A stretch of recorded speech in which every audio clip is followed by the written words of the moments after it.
میں کبھی تفصیل میں اس قصے کو نہیں سنا سکا کہ میرے جذبات میرے اوپر غالب آ جاتے ہیں، میرے الفاظ بکھر جاتے ہیں، ٹوٹ جاتے ہیں، میرا بند ٹوٹ جاتا ہے۔ لیکن اس کی متھ کیا ہے؟ یہ کیوں ہوا؟ یہ کیوں ہوا؟ یہ اس لیے نہیں ہوا کہ 10 دن رو پیٹ کے تم چھٹی کرو، اس لیے نہیں ہوا۔ ایک سبق ہے، ایک پیغام ہے کہ اللہ کو راضی کرنے کے لیے اتنی بازی لگانی پڑے تو لگاؤ۔ بھوکے پیاسے، کہ گرمی کے روزے آتے ہیں 12 گھنٹے پیاس میں آدمی تڑپ کے رہ جاتا ہے۔ تمہیں خبر ہے میرے نبی کی اولاد 72 گھنٹے پیاسے، پیاس کی شدت، پانی کا قطرہ نہیں، اور آگے انسان کی شکل میں درندے کھڑے ہوئے ہیں۔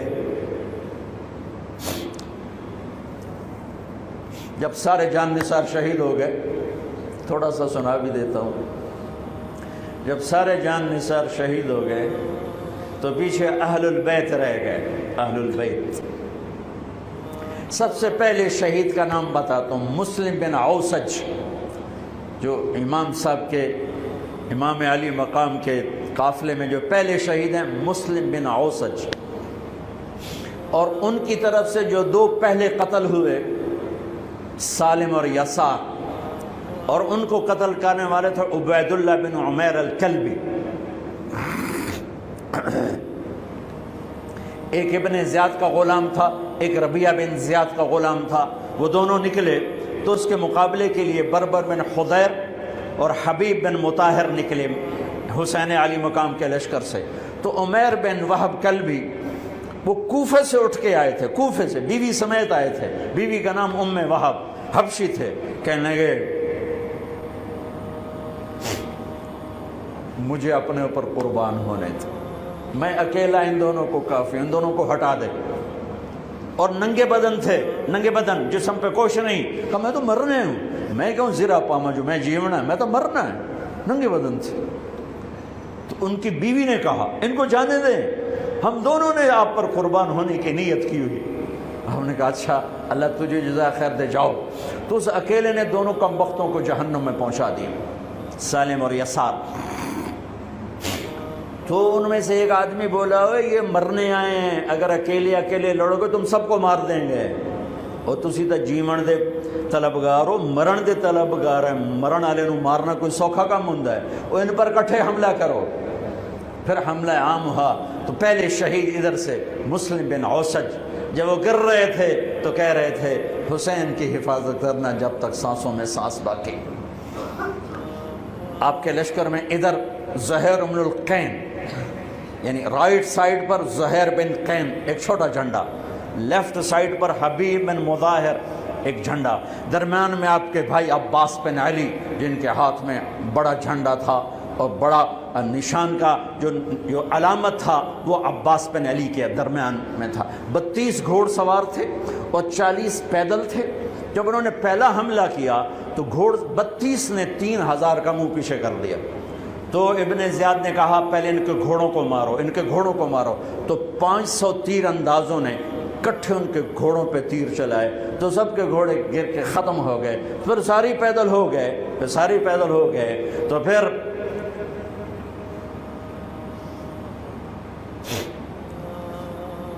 میں اٹک جاتا ہوں، اس لیے پھر میں آخر میں بیچ میں زہیر کی شہادت سنا دوں۔ زہیر بن القین،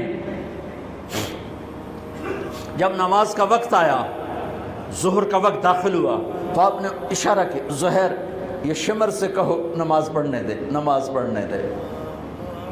ہاں، اگر 1439 سال میں نماز کی معافی ہوتی تو اہل کربلا کو ہوتی، لیکن حسین نے سجدے میں سر رکھ کے بتلایا کہ نماز نہیں چھوٹ سکتی، سر کٹ سکتے ہیں۔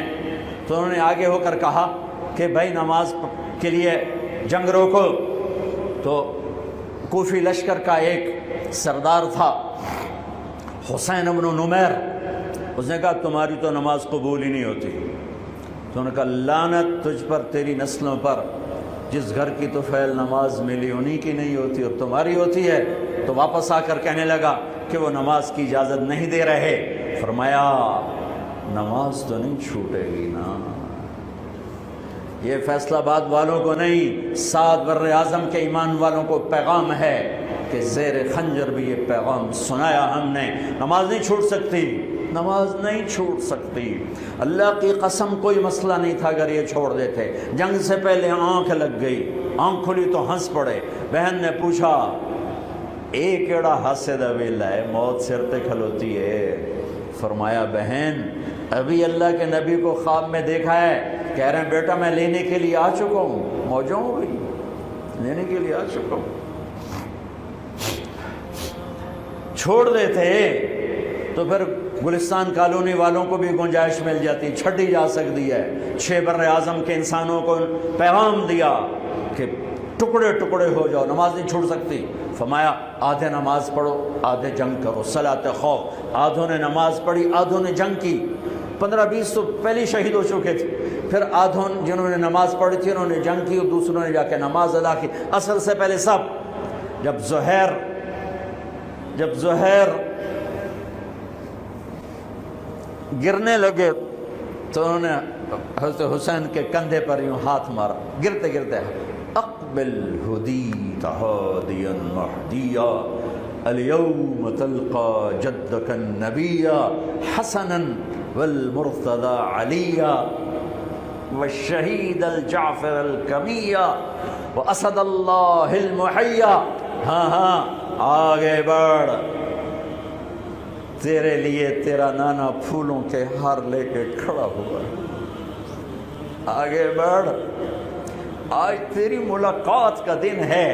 آج تو اپنے بھائی حسن سے ملے گا، باپ علی سے ملے گا، چچا جعفر سے ملے گا، اسد اللہ حمزہ سے آج تیری ملاقات ہے. ان اشعار کے ساتھ آپ نے جان اپنے اللہ کو سپرد فرمائی. جب سارے جان نثار ختم ہو گئے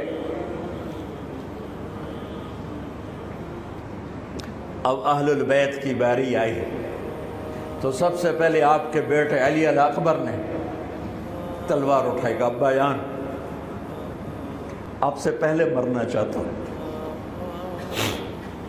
آپ کو مرتا نہیں دیکھ سکتا، آپ سے پہلے مرنا چاہتا ہوں، مجھے اجازت دیجیے. ہم نے کہا بڑھو اللہ کے نام پر، جا ملو اپنے اجداد کے ساتھ.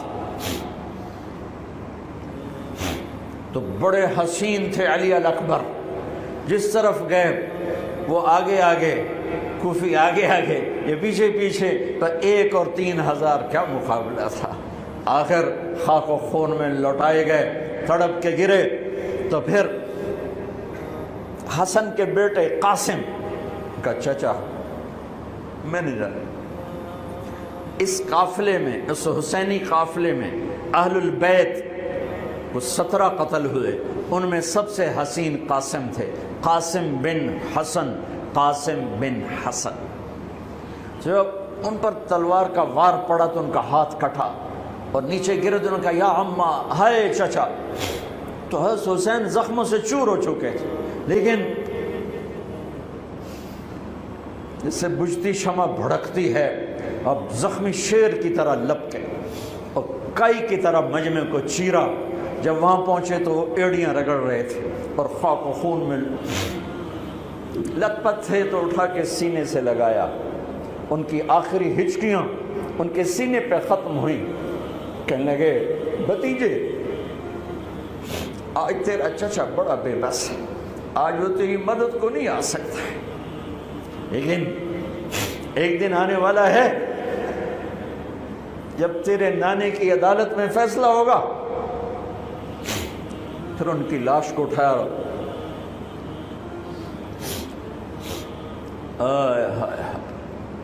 عبداللہ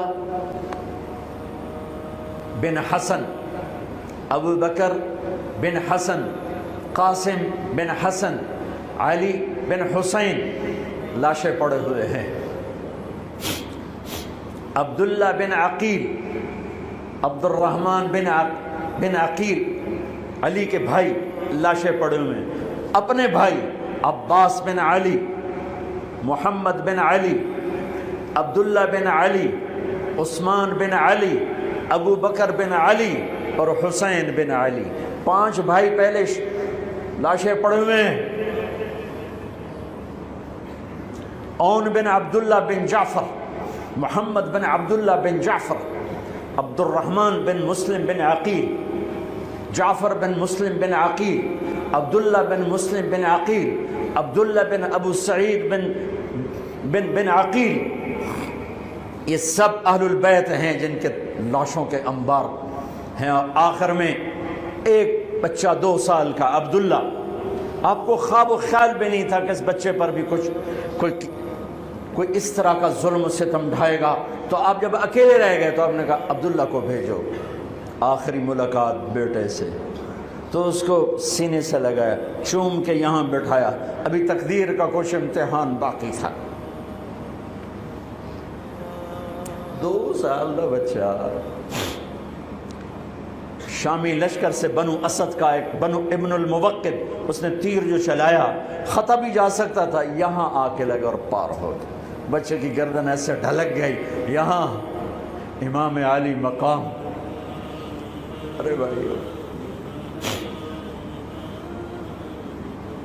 میں قطر ہاسپٹل گیا کسی کام، تو وہاں کسی کا بچہ تھا منگوڑے میں ہاسپٹل میں، ویسے تڑپ رہا تھا، پتہ نہیں اس سے کیا تھا، اور اس کی ماں ایسے اس کو کھڑی دیکھ، یہ منظر میں آج تک نہیں بھولا۔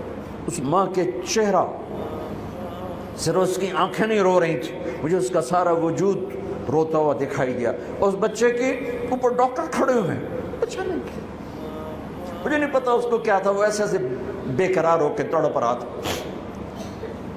یہ 2001 کا واقعہ ہے، 16 برس گزر چکے ہیں، میں واقعہ نہیں بھول سکا ہوں۔ اس باپ کو سوچو جس کے سامنے 2 سال کے بچے کے گردن کے تیر پار ہو گیا ہو، اور پھر وہ خون، یہاں بچے کا خون دونوں ہاتھوں میں لیا اور یوں آسمان کی طرف بلند کر کے کہا، میرے رب، بس تو راضی ہو جا، تو راضی ہے تو کم بھی بڑھ گئے۔ یہ پیغام ہے فیصل آباد کے تاجروں کو، پورے ملک کے تاجروں کو، پوری دنیا کے اہل ایمان کو، کہ اللہ کو پانے کے لیے ہر سودا قبول ہے، قبول ہے۔ ہاں، پھر کھڑے ہو گئے کہ چل بچیا تو چل، تیرا پیو بھی آ رہا ہے۔ اب آپ کو شہید کرنا کوئی مسئلہ نہیں تھا، زخموں سے چور تھے، لیکن ہر کوئی ڈرتا تھا بھئی میں نہ مارا، تو شمر آیا بدبخت، کیوں نہیں قتل کرتے ہو؟ تو ابو زرع بن شریک تمیمی نے پہلا وار سیدھا کیا، جو یہاں لگا، شانے پر لگا، تو اس سے آپ ڈولے، تو سنان بن انس نے سینے پر نیزہ مارا، اس سے آپ گرے، تو شمر نے کہا سر کاٹو، تو خولہ بن یزید آگے بڑھا، پھر ڈر کے پیچھے ہٹ گیا، تو سنان بن انس نے اس کو گالی نکال کر پیچھے دھکا دیا، اور اس امت کا بدبخت ترین انسان جس نے میرے نبی کے نواسے کی وہ گردن کاٹی جس پر میرے نبی کے بوسے تھے، گردن کاٹ کے سر اوپر چڑھا دیا۔ پھر خیموں کی طرف بڑھے، تو اللہ کو زندگی مقصود تھی، آل رسول کی نسل چلنی تھی، تو علی بن الحسین بیمار تھے، ایمن جن کو زین العابدین، اب ابھی میں ان کا قصہ سنایا، اس پر شمر کی تلوار رک گئی کہ چلو بیمار ہے چھوڑ دیا جائے، بیمار ہے چھوڑ دیا جائے۔ تو خواتین، بچے، حضرت علی کی بیٹیاں فاطمہ بنت علی، زینب بنت علی، حضرت حسین کی بیٹی سکینہ بنت حسین، اور آپ کی بیگم رباب، آپ کو بیویوں میں سب سے محبوب بیوی تھی رباب۔ آپ فرمایا کرتے تھے جب رباب میکے چلی جاتی ہے تو میری تو نیند ہی اڑ جاتی ہے، اتنا ان سے پیار تھا، وہ بھی ساتھ تھی۔ ان سب کو ان کے کانوں کی بالیاں کھینچ کے اتار دی۔ پھر ابن سعد نے کہا 10 گھوڑ سوار آؤ، انہوں حسین کے جسم پہ گھوڑے دوڑا دیے، ادھر سے ادھر سے ادھر سے۔ جب قافلے کو گھسیٹ کے باہر لائے، لے جانے لگے، تو حضرت زینب نے دیکھا 72 سر نیزوں پہ چڑھے ہوئے تھے، سب سے معصوم سر عبداللہ بن حسین، وہ بھی نیزے پہ چڑھا ہوا تھا۔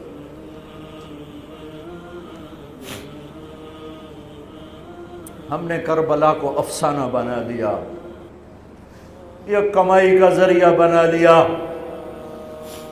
یہ ایک پیغام ہے طبقات امت کے لیے، مت ضمیر بیچو، مت ضمیر بیچو۔ ٹکڑے ٹکڑے بدن، تو حضرت زینب کی زبان سے چند الفاظ نکلے جنہوں نے، آپ حیران ہوں گے، کوفی لشکر والے رونے لگے جو ابھی قتل کر رہے تھے، ان کی آنکھوں میں آنسو آ گئے۔ قوا محمدا وا محمدا،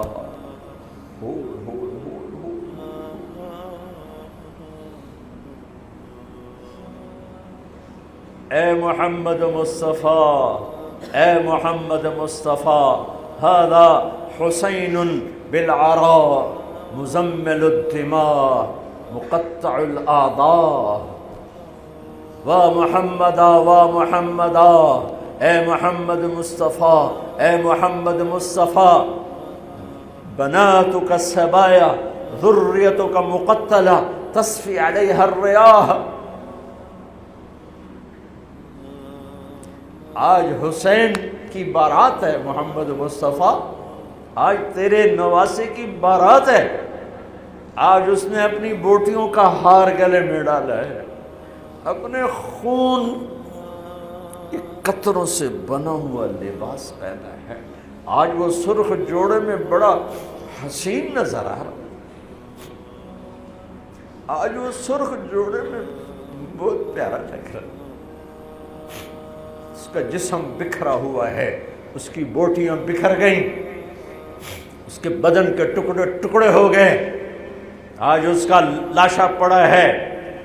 یا ہے محمد مصطفیٰ، آج آپ کی بیٹیاں قید میں ہیں، آپ کی اولاد ذبح ہو چکی ہے، ان پر کفن ڈالنے کی اجازت نہیں دی تھی ان بدبختوں نے، تو تصفی علیہ الریاح، کوفے والوں نے کفن بھی نہیں دینے دیا، تو ہم ہوا نے مٹی اڑا کر آپ کی اولاد کو مٹی کا کفن پہنا دیا ہے۔ ہاں، یہ کٹا ہوا سر پھر صرف حسین کا ابن زیاد کے سامنے پیش کیا گیا، تو اس نے منہ پہ چھڑی ماری، پھر چھڑی ماری، پھر کہنے لگا میں نے ایسا حسن نہیں دیکھا کہ مر کے بھی چہرہ مسکراتا چمکتا ہو۔ تو حضرت انس نے کھڑے ہو کر کہا او ظالم، یہ چھڑی یہاں سے ہٹا، نہ کر، میں نے ان ہونٹوں پہ اللہ کے نبی کے ہونٹوں کو لگتے دیکھا ہوا ہے، نہ کر۔ کہنے لگا تو بوڑھا نہ ہوتا تو میں تیری گردن اڑا دیتا، تیری عقل خراب ہو گئی ہے، تو میں میری نہیں، تیری عقل بگڑی ہے، آنے والے دن تو دیکھے گا تیرے ساتھ کیا ہوگا۔ پھر یہی سر یزید کے سامنے رکھا گیا، اس نے منہ پہ چھڑی ماری، تو زید ابن ارقم کھڑے ہو گئے، کہنے لگے نہ کر، میں نے ان ہونٹوں پہ نبی کے ہونٹوں کو لگتے دیکھا ہوا۔ میرے بھائیو، نماز کا وقت قریب ہو گیا، بلکہ میں نے زیادہ وقت لے لیا ہے، میں کسی کی تفصیل تو زندگی بھر کبھی نہیں سنا سکا، اشارے کر دیتا ہوں، پڑھو اس کو، پڑھو، خود پڑھو، پیغام لو، پیغام لو۔ ہے ظلم کا ساتھ نہیں دیا، جھوٹ کا ساتھ نہیں دیا، ذبح ہو گئے نسل سمیت، بچوں سمیت، پوری دنیا کے تجار کو پیغام ہے، جھوٹ سے بچ، خیانت سے بچ، سارے دفتر والوں کو پیغام ہے، رشوت سے بچو، رشوت سے بچو، ظلم و ستم ڈھانے سے بچو، ساری دنیا کے، میرے ملک کا ایک ایک طبقہ ضمیر بیچ کے سویا ہوا ہے، جہاں انصاف دینے والے بک جائیں، جہاں جج کے قلم کی قیمت لگے، جہاں جس دیش کے جج کو خریدا جا سکتا، جس کے قلم کو خریدا جا سکے، جس دیش کے وکیل کو خریدا جا سکے، جس دیش میں جھوٹے مقدموں کی بھرمار ہو، جس دیش کا ڈاکٹر مریض کو مریض نہ سمجھے گاہک سمجھے اور مرتے کی کھال اتارے، مرتے ہوئے کی کھال اتارے، جس دیش کا وکیل خود ایک مافیا گروپ بن چکا ہو، جس دیش کا، میں وکیلوں کا رونا کیا روں، میں ججوں کا رونا کیا روں، میرے دیش کا تو ریڑھی والا بھی ظالم ہے، مزدور بھی ظالم ہے، غریب بھی ظالم ہے، مالدار بھی ظالم ہے، ظلم کے اندھیروں میں دیش ڈوبا ہوا ہے۔ میرے بھائیو، ہمارا نیا سال شروع ہو چکا ہے، اور ہم توبہ کریں اللہ کی بارگاہ میں۔ میرے بھائیو، میں بہت دہراتا ہوں اس بات کو، جس فرد میں، جس قوم میں، جس دیش میں، جس خاندان میں، جس معاشرے میں ظلم ہوگا، جھوٹ ہوگا، دھوکہ ہوگا، وہ تباہ ہو جائیں گے، چاہے مسلمان ہیں چاہے کافر ہیں۔ جس دیش میں، جس قوم میں، جس ملک میں، جس معاشرے میں، جس فرد میں سچائی ہوگی، انصاف ہوگا، دیانتداری ہوگی، اللہ ان کی حفاظت کرے گا، عزت دے گا، چاہے مسلمان ہیں چاہے کافر ہیں۔ دنیا کی عزت ضرور ملے گی، کفر کے ساتھ ملے گی، کہ سچائی، دیانتداری، عدل و انصاف پر اللہ سایہ کر دیتا ہے، چاہے کفر ہے چاہے اسلام ہے، موت تک۔ کافر ہے تو موت تک، موت کے بعد ایمان کا فیصلہ ہے، لیکن اگر ایمان ہے تو یہ جہان بھی بن گیا، وہ جہان بھی بن گیا۔ یہی فیصلہ بات کی بات ہے۔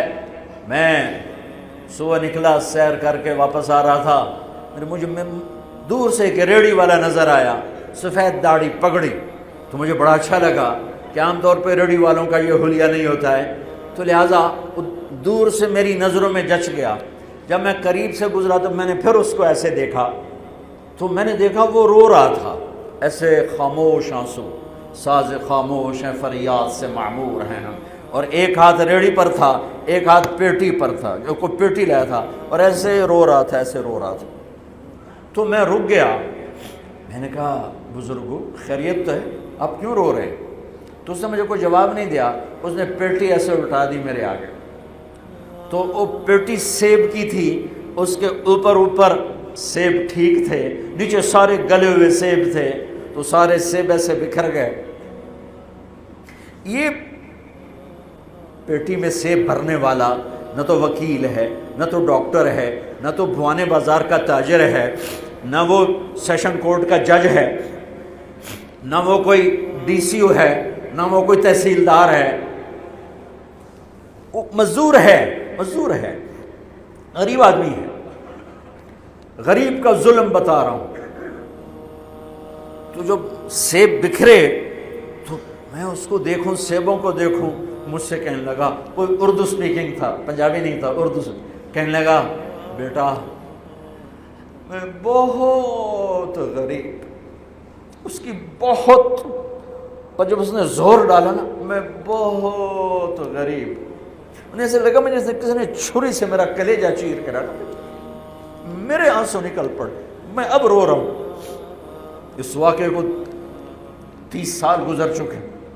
بیٹا میں بہت غریب ہوں، صبح منڈی جاتا ہوں، ایک پیٹی لاتا ہوں، شام تک بک جاتی ہے، بچوں کے لیے تازہ آٹا لے کے جاتا ہوں، آج کسی نے میرے بچوں کی روٹی مجھ سے چھین، آج کسی نے میرے بچوں کی روٹی مجھ سے چھین۔ اسی سیب کی پیٹی کو اب اوپر تک لے جاؤ کہ لوگ جانوں سے کھیل رہے ہیں، اپنی عزت اقتدار، جھوٹی عزتوں کے لیے عزتوں سے کھیل رہے ہیں، جانوں سے کھیل رہے ہیں، حقوق سے کھیل رہے ہیں۔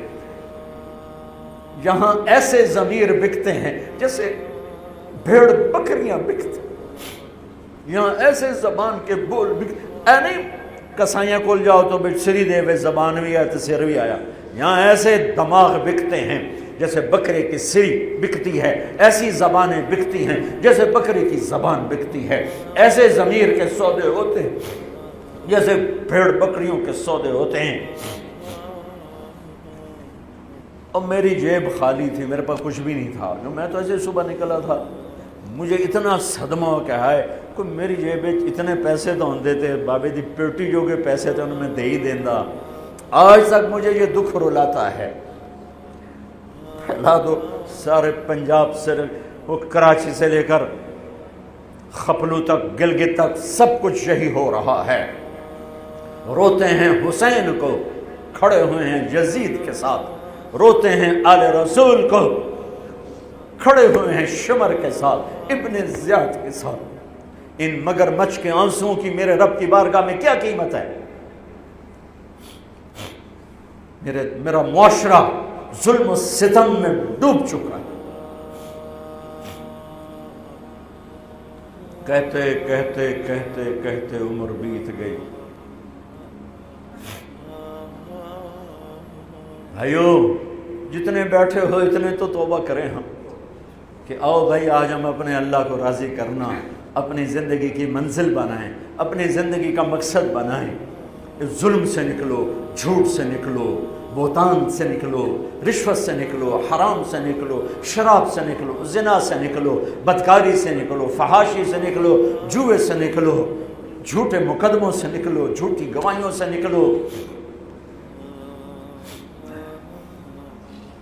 قتیبہ بن بکار کی مجلس میں مصر کا بادشاہ واز سنتا تھا. 18 برس آتا رہا، 18 برس، اور ہر سال 1000 دینار 1000 دینار ان کو گفٹ کرتا تھا. 1000 دینار کوئی 10 کروڑ روپیہ بنتا ہے. 1000 دینار. 18 سال کے بعد ایک فتوے پہ دستخط مانگے کہ یہاں سائن کر دیں. فتویٰ غلط تھا.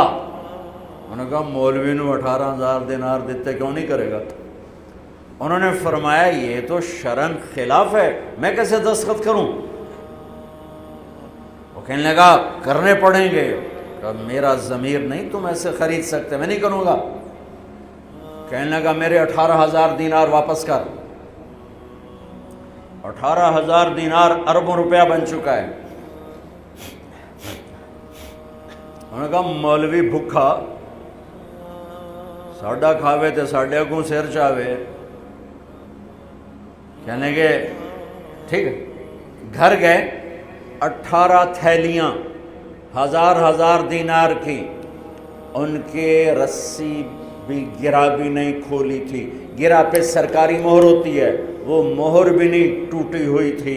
جیسی تھی ویسی لا کر اس کے سامنے رکھ کے کہا تو میرے ایمان دا مل اتنا ہی لایا اے 18,000 نکل جا میری مجلس سے. جو کم وقت تو نے مجھے 18,000 میں خریدنا چاہا، تو نے میرے ایمان کی قیمت یہ لگائی تھی.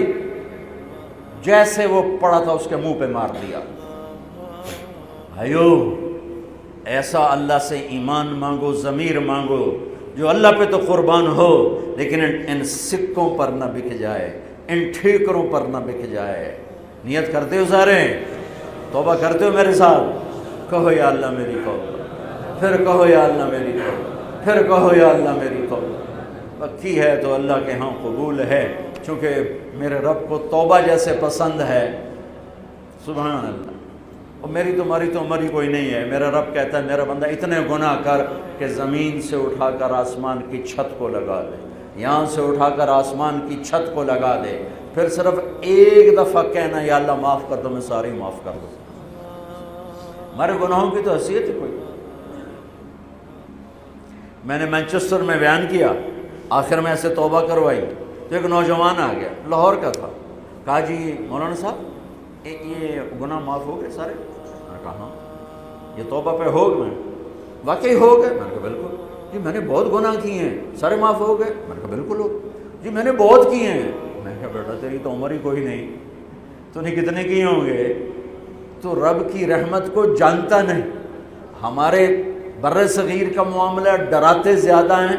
اتنا اللہ سے ڈرایا کہ اللہ سے جدائی کر دی، اللہ سے ہی بھگا دی. ایک دفعہ ایک آدمی کہنے لگا تسی مولویاں ساڈے کولو ساڈا رب بھی کھو لیا. بہت مالدار آدمی تھا. تسی مولویاں ساڈے کولو ساڈا رب بھی کھو لیا. تسی سانو رب کولو اتنا ڈرایا کہ اسی انہوں نے پتہ نہیں ساڈے نال اس کرنا کی.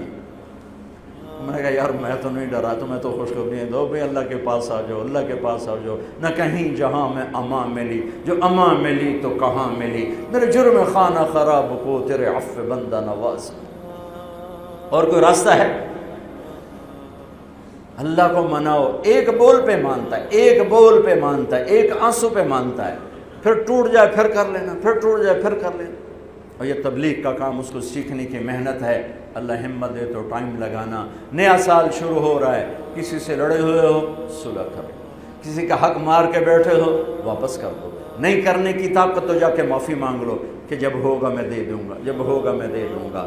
کسی کے ساتھ بغض ہے، دل کو صاف کرو، کسی کا نفرت ہے دل کو صاف کرو، کسی سے بائیکاٹ کیا ہوا ہے ابھی جا کے اس سے مل لو، اس سے ملاقات کر لو، اور اس سے سینے سے لگا لو کہ نیا سال اس طرح شروع ہو کہ ہمارا دل پوری دنیا کے لوگوں سے صاف ہو۔ تو اللہ تعالیٰ بھی ہمارے گناہوں کو صاف فرمائے گا، معاف فرمائے گا۔ اللہ تعالیٰ ہمیں اور آپ کو عمل کی توفیق بخشے۔ جتنا مجمع آئے ہو، اگر نماز میں سستی ہے تو بھائی آج کے بعد نماز نہیں چھوڑ، ٹھیک ہے نا؟ اور ایک جھوٹ نہیں بولنا، سچ بولنا ہے، ٹھیک ہے؟ کسی کو دھوکہ نہیں دینا، دیانتداری سے کام کرنا ہے۔ یہ چند کام کرنے